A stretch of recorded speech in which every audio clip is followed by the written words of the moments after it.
consider approval of the minutes from January and the March meetings. We didn't have quorum at our last meeting, so that's the reason to catch up. Was I absent? It was spring break. Oh, it was spring break, that's what it was.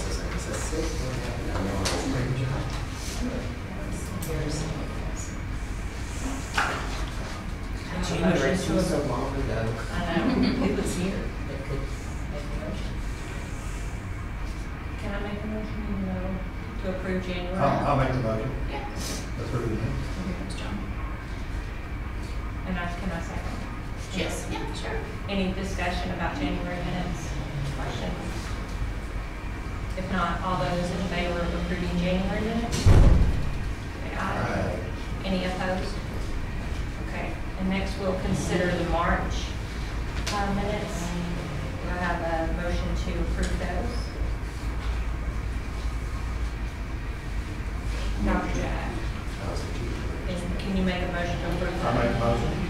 Okay. Okay, and any discussion about March minutes?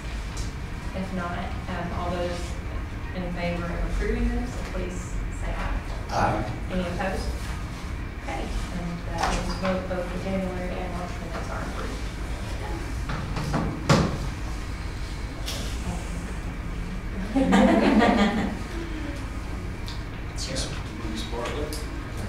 You have the financial statement through March 31st. This is six months, half the year. I don't think there's anything in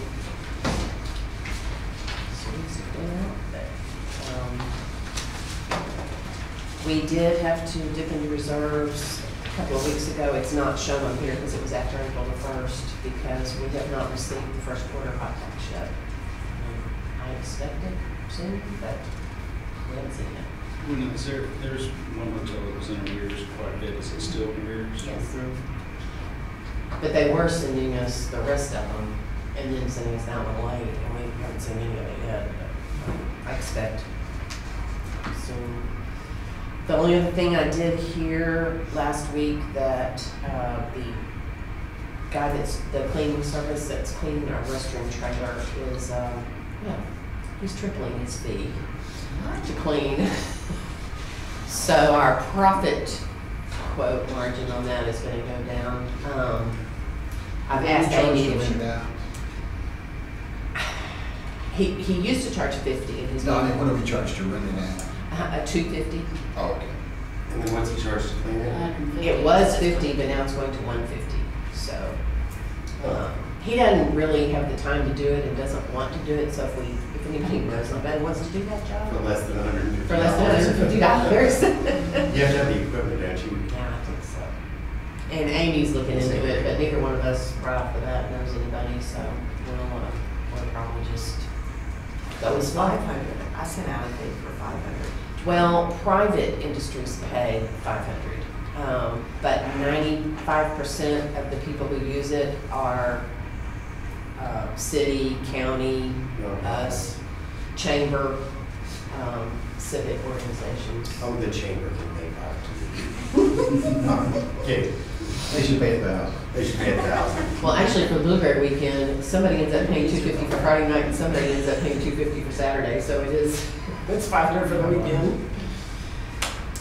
Septic tank company, you had cleaned that? I don't know, maybe. I don't know anything about it. I don't either. Porta, hey, anybody in the porta potty cleaning industry could do it.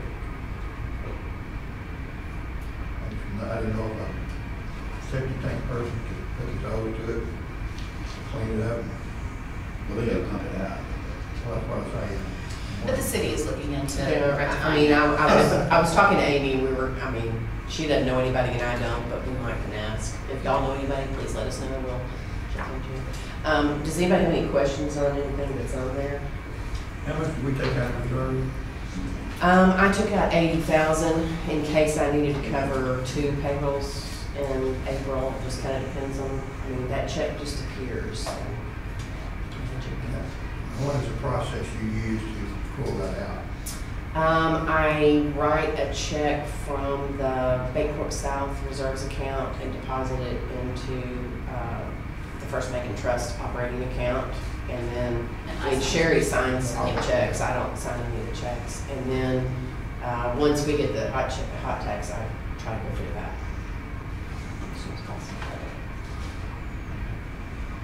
That's why we have reserve. It's mostly cash flow at this point. I mean, when you look, income, we're at 42% of projected, and expenses were at 51. Well, this is 50% through the year, so the 51 is pretty on target, the 42 is under. And it's a cash flow. Just waiting for the money to come. And that's not including the high tax that we're waiting on. No, because I don't ever know how much that, I mean, with cash basis. So it's and- probably gonna be at 50%. Oh, I'm sure it will. Yeah. Or more. It'll pull us into the summer, in the first part of the summer. We just, it's just tough, you know, when you have at home you have a monthly budget or something. Here we're at the mercy of whatever the hotels pay their taxes. Any other discussion on financials, any other questions we have? So we feel confident that the funds are there, we just haven't received them yet, and when that happens, we will go put back into reserve. We have several items for discussion, so we need to. We'll start with the website. Right. So at the end of July, our licensing agreement with SimpleView for our website expires. The renewal of that is in excess of $27,000 to renew that.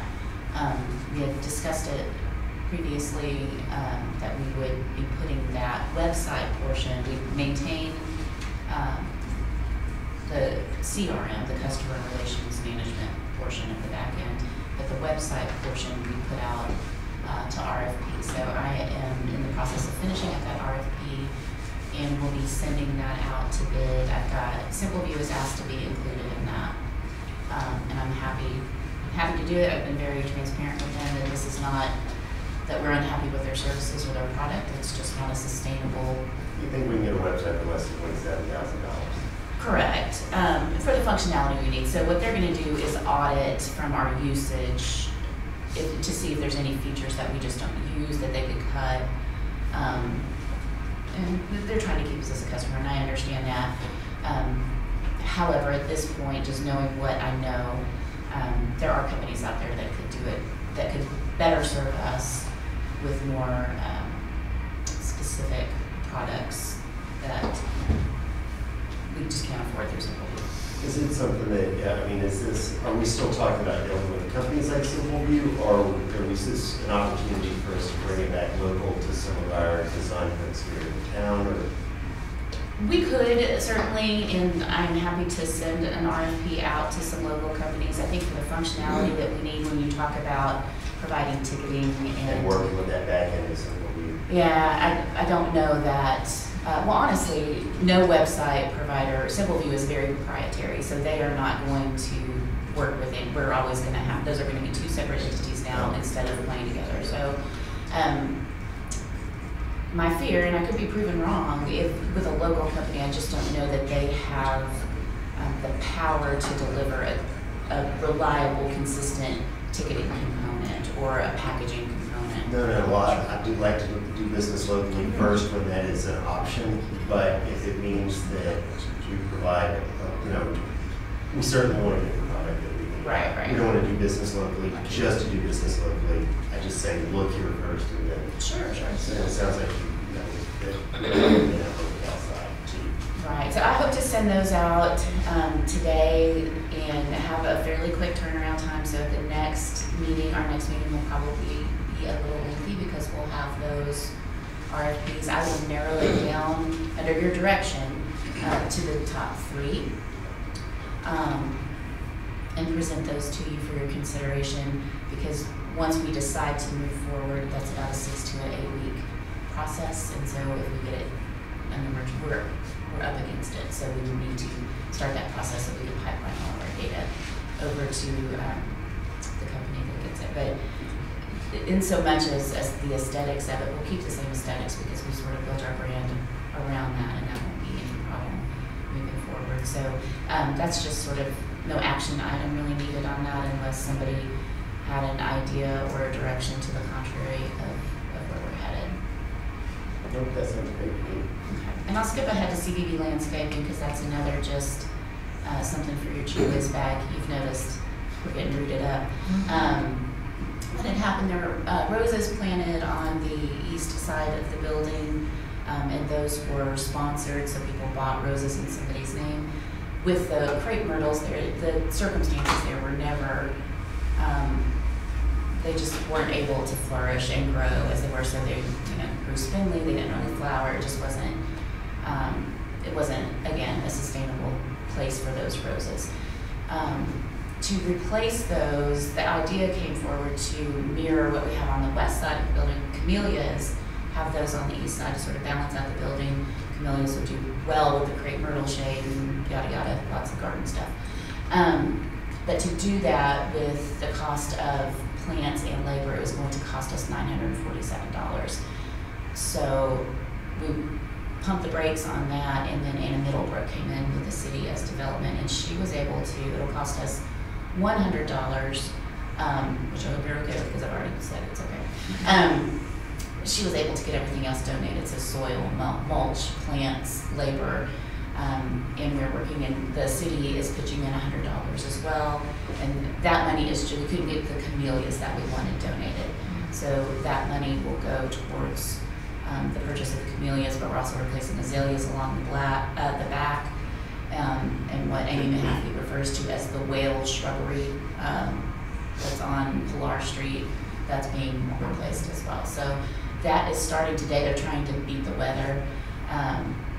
There will be more of a community movement more in May, where we'll have different service groups come out and complete that. So we're going to be a little homely for a minute, but it's, in the end, it'll be worth it. So that's what's happening right now. That turns almost Hopefully, fingers crossed. Good start. Okay, and then grant stipulations. We had brought this to you last week, and Dr. Jack had wanted to wait until we had more people present to win. There's some more. And so I think before I came here, we had enough money so that it was feasible for us to have a grant program where if groups came in and needed money to help offset some of the cost of bringing an event to us, that money was there. And possibly in the transition where the CVB went from event planning to event promotions, that sort of fell to the wayside. And since the 18 months that I've been here, we have had some groups such as the Bluegrass Festival come to us looking for money. In the direction of the board was that we come up with some guidelines for groups to meet before that comes before the board. So this is what we've come up with. Eligible groups will be nonprofit only, and any of this is up for discussion if you don't agree. Only events that show true potential for pickup of overnight lodging stays shall be considered for monetary or in-kind support. Funds can only be used for legal expenditures as outlined by the Texas State Attorney General's Office. Events must be in direct alignment with the mission statement of the Nacogdoches Convention and Visitors Bureau. Requests should be made no less than 9 months from the event date. Funding is a one-time occurrence. Recipients will be responsible for the following in return of receiving that money. Placement of the CVB logo on marketing and mention of partnership in radio and television media buys. Written survey of attendees, which includes zip code of origin as well as status as either resident, day visitor, or overnight visitor. If overnight, which property. And then the survey results would be turned in within 3 months after the event. And the event host will provide CVB with a predetermined number of tickets or passes to the event to be used for social media promotion or CVB staff presence at the event. I've got one question on the survey of the attendees. Is that all of them, or is it a percentage? Or should that even? That's for us to decide. I mean, Got it. I don't think it's realistic to think that we'd be able to lay hands on everybody that went there, so. So it's intentionally vague. Good. I like that.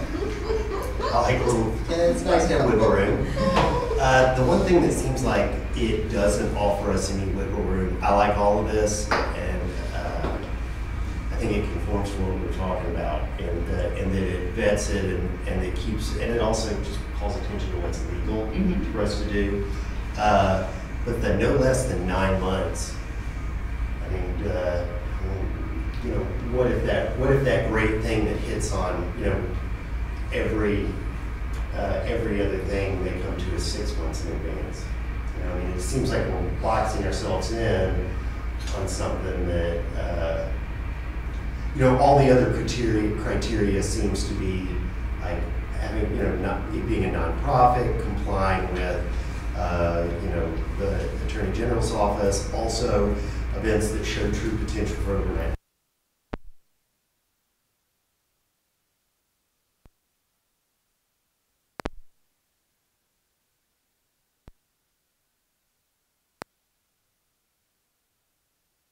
World, it just might prevent us unnecessarily from supporting something we would otherwise support. Sure. It seems arbitrary. Well, and part of that, the need to put, in my opinion, the need to put something like that in there, and I'm not saying a qualifier, I think it needs to be something, because when I set out the agenda, I do that and I have to set that out 1 week prior to this meeting. So if somebody, and I do that on a Wednesday at noon, so if somebody had come to me on Thursday, April the 11th with a great idea, we couldn't talk about it at this meeting because it wouldn't be on the agenda, it wouldn't be an actionable item. So it would have to wait until the May meeting. So now we've already put 2 months, potentially, and that's not to say that everything is gonna fall that way, but the potential lies. And I don't even think when something's brought up, I like us sitting on it for a month. So I mean, I'd say there, add 3 months Yeah, in so there. that's 3 months There's that 3 we're months looking there, at. because I think we should discuss it, sit on it, get more information. This generally seems to be a process on these expenditures, and then come back and make a decision. So there's 3 months, and then I would say, you know, just so nobody's ever rushing us, or like, you know, they moved too slow and messed up the whole deal for us, throw in another 2 or 3 months there. You're saying 6 months would be 6 more months. feasible than 9? Yeah, and just, Or have it just a reasonable amount of time or something. I would hate to leave it up. we don't want to leave it too, you know, Yeah. I understand both sides of it. We don't want to leave it too wide open, and then 2, having some amount of time will prevent it from people coming to us when their event's not going to make. And they're like, we've got this event in a month and we need the CVB to bail us out. You know, they bailed out this other organization. So there should be something, but Yeah, for a successful event, I think 6 months window is pretty shallow. But in any event that I'm trying to think of an event we've done here that people have popped up in that short time, because then your marketing is not going to be proper, your promotion of the event's not going to be proper, your organization of the event. So if we want to attach our name to something, I feel it should be a successful event. We should feel confident that it will be successful, and you get much more in than 6 months out. And that's when you're throwing something together and hoping for the best, kind of. I don't know of any event that we have in this town that's not planned more than 6 months out. and I'm being persuaded, that's why discussion works in these things. I'm being persuaded to why the 9 months. Just for a frame of reference, how long ago was it that the Bluegrass folks came to us? Because that would be 5 months from the beginning of the year. When did they come to us? In November, December, So they came in inside of 9 months. They would have missed the window on that. none of them. Well, I don't think there's anything that would preclude this board from looking at special presentations. And again, my thought was, once we establish guidelines, I would hope that we would set up a budget and empower our directors to make some of those decisions, but you're gonna have to make all of it. But if we have one that comes in inside the 9 months, the board can take a look at it and say, well, we're going to take exception to this policy this time to consider that one. I think the word should gives us Yeah. that leeway. Oh, yeah, okay. Because it doesn't say must or shall, Must. it should. I think it's improper. Yeah. You need to give Stephanie enough lead time to get names and stuff done too. Yeah, for I'm anything looking at print, that. we're 90 days out, so that's 3 months. And I mean, six months seems reasonable to me, 9 months to me. You know, I want to promote well-planned events, and I think if at 9 months you're still in the planning phase, I think at 6 months you're in the execution phase. And if you don't know that you need money at the point of execution of your event, then I don't have a lot of faith in the planning of your event. But that's just me, and I lead in the direction of the board. And I have a couple questions. So the nonprofit groups only, and I assume there'll be some type of form application, that they will have to list a nonprofit Yeah, and organization. there are several communities that require in that nonprofit, they have to provide their documentation and their last so many years financials, just so that we can double check that. I don't know if we want to get that. We're not dealing with that. Those are communities that are giving grants of $25,000 a pop, and that's not going to be us anytime soon. Okay. So I don't know that we need to do much more than just get the documentation that they are a nonprofit. Okay.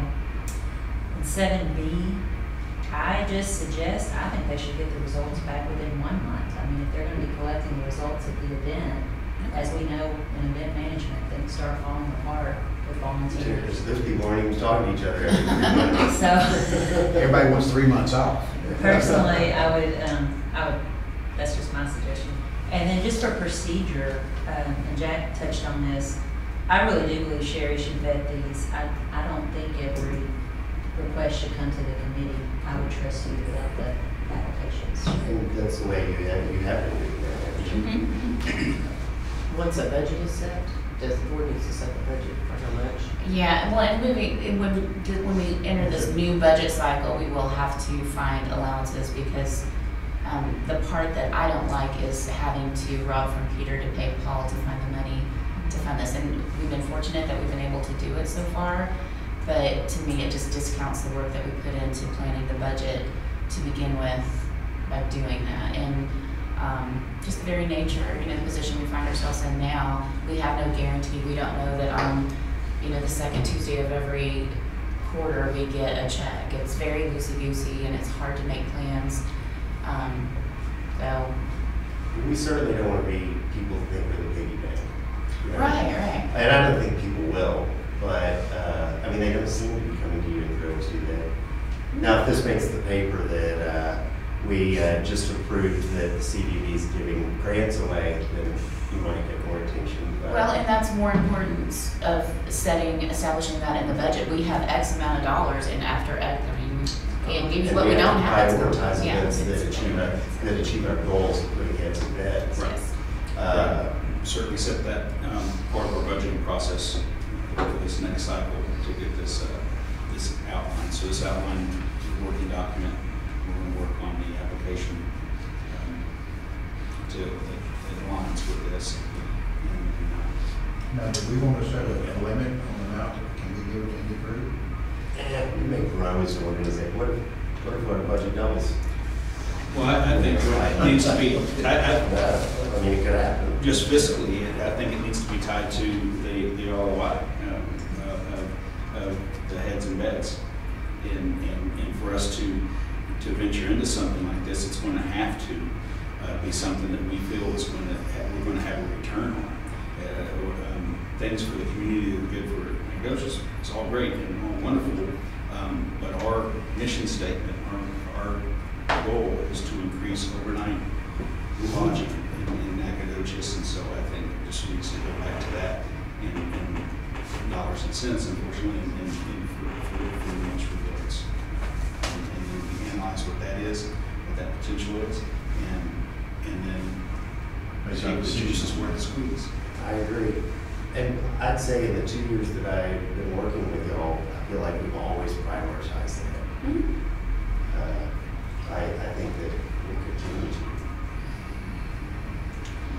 to. Okay, so we want to keep 9 months on the, for Kelly's suggestion on the return of surveys. Do we want to cut that back to 1 month? I'm gonna tell them 1 month, and may or may not get it to us in that time. They'll have a 1 month, but no that they Yeah, well, You've already written that the puts a checks sense too of, late. I think that would put a sense of urgency on it. Yeah. Okay. Let them know that's Change it to important. should instead of. Okay. You need a Should. motion? Okay. Yes, we would need a motion to, I move that we make it with amendments. Do I have a second? I'll Second. Any further discussion? All in favor, signify by saying aye. Aye. Any opposed? All right. Next we have Martin. This is on. I just wanted to tell you all about an upcoming event that we're going to have and invite you to participate. So every year, the U.S. Travel Association hosts National Travel and Tourism Week, and it's always the second week in May. So this week it's May 5 through 11. All tourism professionals across the U.S. basically hold an event or do something to bring awareness to how travel positively impacts their community. So what we're planning on doing, and this is all Sherry's idea, so we're hoping to have local community members participate. We want to tell personal stories of how travel has impacted your life for the better. And so what we're going to do is we have 4 prompts that we're giving to people and asking them to answer, basically, such as, how has one of your trips changed the way you view the world? Or, how has your life changed because of a vacation you took? Something along those lines.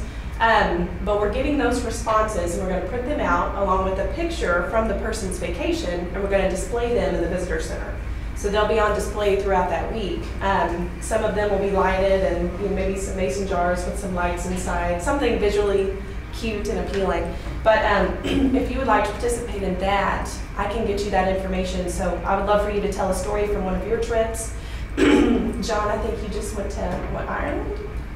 Yes, that would be fantastic. So something like that. So if y'all would participate, I'm trying to get those coming in so that we can build that and get that display ready. Are we doing an event on a certain day? We are, yes. And to wrap that up, on that Friday, May 10, we're going to do a music to lunch by. Yes, it's the first time I had heard about it. Yes, I heard that. Yeah, so we're going to do one of those in the kind of the courtyard surrounding the CVB. It's the same place where we had the fan tour luncheon last year. So that'll be May 10th from 11 to 1 p.m. So if y'all want to join us for that, and that'll be another way to celebrate in person, but you're certainly invited. So please participate. the theme of the week is travel Yes. matters. And so our art installation piece is how travel matters to individuals. And then the staff will be pushing out to Rotary and Chamber how travel matters to communities. So we'll be pushing out an infographic with what those overnight stays, how that translates into economic impact for the community. Yes, and figures like, what was it, 70 million in 2017 alone that tourism brought into Nacogdoches. Facts like that. Wow. That way we can display those and that people become more aware of how it does impact our community for the better. So. I'd be curious if,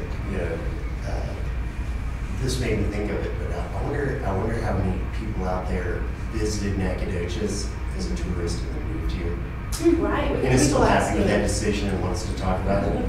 That's great. It's Yeah. People talk all the time about relocating here. Upstairs, all Yes. Yeah, I know. All the It's not time. like, I kind of hear stories about that Yeah. all over. We're like, oh, we came here and we visited and we thought it was charming, so we retired here.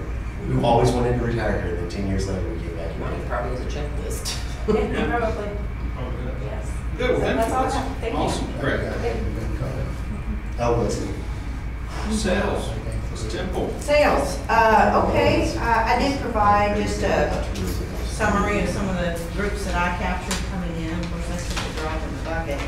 But of all of these that came, the CVB did provide some sort of goodie bag for them and orchestrate. We've got all kinds of high fives from our ATO 50th celebration.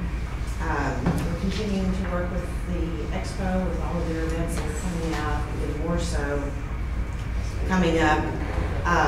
The pilot meeting, that was their second, was a great success. They were very happy with us. And the Lakewood Garden Club came in, as well as the Bilberry tour all aboard. And I got a call from Glass Castles because I hit her up for 4 demos in one day.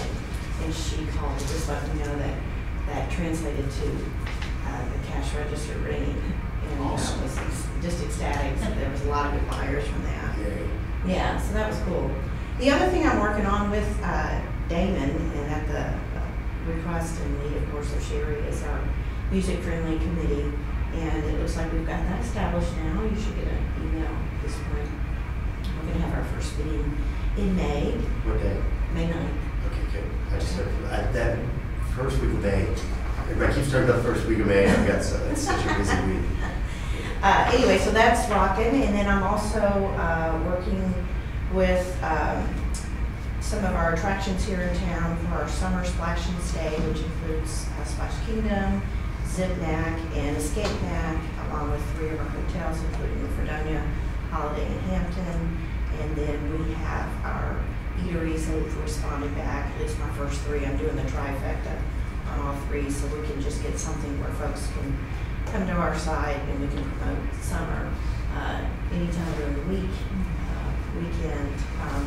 The hotels will be empowered to provide them with these offers for us to get some fun and stays in the summertime. So eat, sleep, and play. You've got it. And then we're also working with the city. This is exciting. Anna again called, and she's on the airport board, and they had a very exciting meeting about figuring out ways to utilize the airport more. And one of the suggestions that came up within the board, which excited Anna, because they're starting to think about travel and tourism and overnights, and they're looking at providing military fly-ins, which for our size airport would mean about 2 to 3 airplanes coming in with 3 to 4 people on board. But the idea is to grab them while we can, bring them in, offer them military discounts for overnights and food. So that's going to be coming up really quickly. I know they have a presentation in May, so I have to get that together next week. And so that was exciting. And some of the emails that came back and forth were just the fact that we're all working together is exciting for us.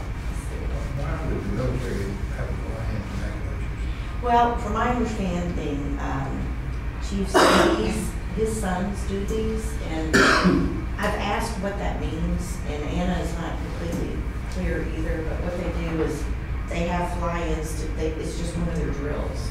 And so whoever coordinates that, and that's what I understand, is we've got some people here in the know that will, they're not going to be all huge like a one down in Houston, or Shreveport, but it allows them to get a handful of folks and I guess practice coming in.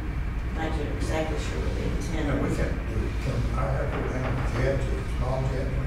No, these would be planes, and that's why it's only going to be 2 or 3, yeah. C-130s and Yeah. 130s. So I asked about that. It's only going to be a handful. The runway's a little wonky. Yeah. So it's only going to be a handful, but the intention is to get them, what happens is when they do fly in now, maybe to our knowledge, but no one stays because they're in a position out there where they can all look around and it's a field. But the hope is to have them organized, meet and greet, grab them, bring them in, showcase what we have as a community, so these folks will at least have Nacogdoches on their mind and on the map, which then would potentially become something where they'd start to have seminars here and things like that. An awareness. Yeah, it's more awareness campaign. The airports are great places for raves. Yeah, Anna needs to look at that. I know, it dovetails with our little music Yeah, there. I think it's a great place to Do we have any car brochures? clubs. Do we have any of our brochures out there? I don't know if we do or not. I've asked them. I have offered to purchase a display stand so that we could have collateral out there, and she hasn't gotten back with me yet, but I'm following up with that. Because they just redid their pilot's lounge, and they do have a loaner car available for pilots that find themselves there that want to come in, so it does make sense to have some collateral out there. And I have found a company that the ATO guys used out of Lufkin that has vans. So I just need to call in some pricing, got pricing from an entity here. All right, well, thank you very much. Mike's report is on the very back page. You can see we welcomed 1,567 visitors in March, again with more international travelers. And our azalea season is probably officially waned. So we will be doing our best to come up with some facts and figures once we get the STAR report from this past month. And we'll be able, my goal is to have a firm number of the economic impact of the Azalea season, but it was far more robust than last year even, so it's good news all around. I'll be delivering the mid-year report on May the 7th at City Council. We will be debuting our new promotional video, the 3-minute version. So we're excited about that. If you can, please be there. I'd love to be able to recognize you. Mayor Brophy always likes to recognize the people that have stepped up to serve on boards. Yes, May the 7th. And that will also be the first, barring any runoff or anything, that'll be a brand new council. And one last thing that I've opened up to different groups that I'm a part of, and I wanted to open it up to you too, is in an effort to utilize our video room and to put faces to names and just kind of personalize our recommendations of things to do. We're trying to institute a Friday 5 video snip. Woefully, I was the first guinea pig because it was my idea and stuff. He said, "You show us how it's done." So 27 takes later, and lots of eye rolls and some diminishing self-esteem. It went out there, but ideally, where I want that to land is that we could have a Chief Seavey say, "Hi, I'm Jim Seavey. I'm the Chief of Police here, and here's my suggestions," or Mayor Brophy and new council people. And, For the weekend? yeah, just on 5 things that you're going to do, and it doesn't have to be I mean. Because mine was where my kids like to go to brunch and Kite Fest. So, I mean, yes, we want to hit big events that are coming. And if you happen to represent an organization that has an event, well, there's one right there. But if you can come up with 4 others, I like to go to the farmer's market but just to show that we're not just event driven, but there are things to do, because it's the truth. There are things to do all the time here in Nacogdoches. So if you would be willing to be a guinea pig, and to offer those, or if you have any ideas, if you could sort of spread the word.